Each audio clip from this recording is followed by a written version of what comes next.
नमस्कार दोस्तों, आप सभी का स्वागत है आपके अपने चैनल एग्जाम अड्डा फास्ट स्टडी पर। 69,000 शिक्षक भर्ती आज फोर्थ काउंसलिंग की लिस्ट आ रही है और कब तक वेबसाइट पर अपलोड हो जाएगी इसके बारे में महत्वपूर्ण अपडेट है। जिन भी अभ्यर्थियों के इतने गुणांक हैं वो सभी अपने जितने भी डॉक्यूमेंट हैं सबको रेडी कर लीजिए, क्योंकि चौंकाने वाले परिणाम आपके समक्ष आने वाले हैं। क्योंकि आरक्षण पीड़ित भाइयों के साथ में जो इस सरकार ने संवेदनशील सरकार ने ऐसा मानवीय त्रुटि के नाम पर जो ओबीसी एससी भाइयों की सीटों के साथ में छेड़छाड़ किया है, उनके सीटों का हनन किया है, उनके सीटों को चुराने का काम किया है, ऐसे मंत्री को जेल जाना चाहिए। ऐसे शिक्षा विभाग के अधिकारियों को जेल जाना चाहिए। क्योंकि अगर माननीय योगी आदित्यनाथ जी इतने पारदर्शी हैं, इतने निष्पक्ष हैं, तो तुरंत मंत्री जो खुद अब कह रहे हैं कि हाँ आरक्षण के साथ में कुछ विसंगतियां हुई हैं, तो ऐसे मंत्री को तत्काल प्रभाव से बर्खास्त कर देना चाहिए, निकाल कर तुरंत इनको जेल में डाल देना चाहिए। और जो अधिकारी संलिप्त पाए जा रहे हैं उनको आप तुरंत कठोर कार्रवाई के साथ उनको सेवा से निर्वित कर दीजिए। जैसा आप लोगों ने मित्रों देखा होगा, हरियाणा में भी शिक्षक भर्ती में आरक्षण भर्ती में घोटाला हुआ था, तो जो चौटाला साहब हैं उनको जेल जाना पड़ा था।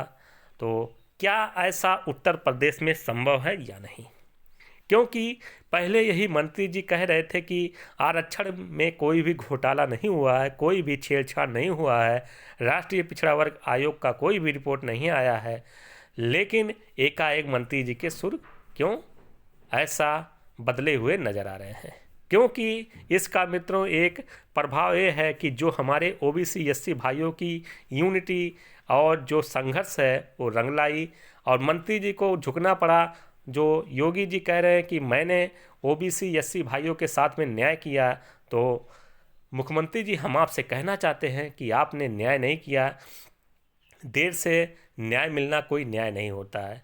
जो ये अभ्यर्थी लगभग साल भर पहले इनको स्कूल में होना चाहिए, वो दर दर भटक रहे हैं लखनऊ की सड़कों पर। ये हाल है आपके उत्तर प्रदेश का, उत्तर प्रदेश के शिक्षा मंत्री जी का। जो शिक्षा मंत्री जी ठीक से अभी चंद सेकंड पहले ट्वीट किया है कि परीक्षा उत्तीर्ण जब सही से नहीं लिख पाते हैं तो उत्तर प्रदेश का जो शिक्षा व्यवस्था है वो राम भरोसे है। आप लोग खुद समझ सकते हैं। अब बात करते हैं सबसे अहम मुद्दे आपके फोर्थ काउंसलिंग से जुड़े हुए। उससे पहले अभी तक आप लोगों ने अपना चैनल एग्जाम अड्डा फास्ट स्टडी सब्सक्राइब कर लीजिए, आइकन बेल प्रेस कर लीजिए। इस चैनल के माध्यम से आप सभी को शिक्षक भर्ती जुड़ी लेटेस्ट अपडेट प्रोवाइड कराई जाती है। तो दोस्तों एक बात हम और आपसे स्पष्ट कर देना चाहते हैं कि ये चैनल निष्पक्ष रूप से जिन भी अभ्यर्थियों के साथ में गलत होता आया है, सबसे पहले रिपोर्टिंग आपके अपने चैनल के माध्यम से लगातार होती रही है। अभी कुछ दिन पहले आप लोगों ने देखा होगा जूनियर शिक्षक भर्ती में 50% आरक्षण का मुद्दा किसी भी यूट्यूबर ने नहीं चलाया था, लेकिन आपके अपने चैनल के माध्यम से लगातार मुद्दे को उठाया गया। अंततः 50% वालों को जीत मिली और उन लोगों को एग्ज़ाम में शामिल होने के लिए मौका दिया गया। वैसे आरक्षण पीड़ित भाइयों को लगातार न्याय दिलाने के लिए आपका अपना चैनल लगातार मुखर रहा है और अंततः आप सभी को न्याय मिलने जा रही है। न्याय मित्रों न्याय संगत होना चाहिए। न्याय ऐसा होना नहीं चाहिए कि कुछ अभ्यर्थियों को मिले, कुछ अभ्यर्थियों को नहीं मिले। जब सीटें जिन भी सीटों पर ओबीसी भाइयों का सिलेक्शन होना चाहिए उन सीटों पर ओबीसी भाइयों का सिलेक्शन होना चाहिए। जिन भी सीटों पर एससी भाइयों का सिलेक्शन होना चाहिए उन सीटों पर एससी भाइयों का सिलेक्शन होना चाहिए। हमारा तो मित्रों यही मानना है। अगर आपका क्या मानना है तो आप लोग कमेंट बॉक्स में जरूर कमेंट कीजिएगा। आरक्षण पीड़ित अभ्यर्थियों ने बेसिक शिक्षा मंत्री आवास का घेराव किया। प्रदेश में 69,000 शिक्षक भर्ती के आरक्षण पीड़ित अभ्यर्थी ने बुधवार सवेरे डालीबाग स्थित बेसिक शिक्षा मंत्री आवास का घेराव कर प्रदर्शन किया। अभ्यर्थियों ने बताया कि भर्ती में 19,000 से ज़्यादा आरक्षित सीटों पर घोटाला हुआ है, लेकिन विभागीय अधिकारी सिर्फ 6,000 सीटों पर ही विसंगति को स्वीकार कर रहे हैं। अभ्यर्थियों ने 6,000 सीटों पर नियुक्ति प्रक्रिया के प्रस्ताव को ठुकरा दिया है। उन्हें सभी आरक्षित सीटों पर नियुक्ति चाहिए। काफ़ी देर तक प्रदर्शन करने के बाद अभ्यर्थियों को पुलिस ने इको गार्डन में ले जाकर छोड़ दिया। देर शाम अभ्यर्थियों ने इको गार्डन में कैंडल मार्च भी निकाला। तो मित्रों, हम आपसे सभी से कहना चाहते हैं, आज माननीय शिक्षा मंत्री जी का एक वीडियो है, आप लोगों को देखना चाहिए। हम डिस्क्रिप्शन बॉक्स में वो लिंक दे देंगे, आप लोग उसको अच्छे तरीके से देखिएगा कि माननीय शिक्षा मंत्री जी खुद कह रहे हैं अब कि आरक्षण के साथ में छेड़छाड़ हुआ है। आरक्षण के साथ में क्या हुआ है? छेड़छाड़ हुआ है। छेड़छाड़ नहीं मंत्री जी, ये आपकी चोरी है जो अब पकड़ी गई है। आप चोरी स्वीकार कर रहे हैं, तो आपका जो दायित्व बनता है कि आप अपनी कुर्सी को छोड़िए और अपनी जो सज़ा है मुकर्रर कीजिए, क्योंकि जो अधिकारी हैं वो आपको लगातार टोपी पहनाने का काम किए हैं। अब चुनाव समीप है तो आपको ओबीसी और एससी भाइयों की याद आई है। तो मंत्री जी, हम आपसे कहना चाहते हैं, जब आप चोरी 1 साल पहले करके बैठे हैं तो अब चोरी स्वीकार करने से आपकी जो सज़ा है वो माफ़ी नहीं हो जाती है, क्योंकि आपको भी मंत्री जी पता है कि जो ओबीसी एससी वाले भाई हैं वो हमारे नाक में दम किए हुए हैं।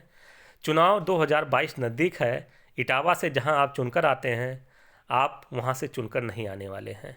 अगर यही ओबीसी एससी भाई इकट्ठा हो गए तो आपने एक नया नायाब तरीका निकाला है कि अपनी गलती अपनी गलती आपने मानी है। उसके बाद 6000 सीटों पर मात जोड़ने की आप बात कर रहे हैं, लेकिन जो एक्चुअल सीटें हैं वो लगभग 18,000 सीटें हैं। जब तक 18,000 सीटों पर एससी और ओबीसी भाइयों की सीटें पर फोर्थ काउंसलिंग नहीं होती है, तब तक आरक्षण के साथ में जो आपने भेदभाव किया है उस पर न्याय संगत न्याय नहीं होगा।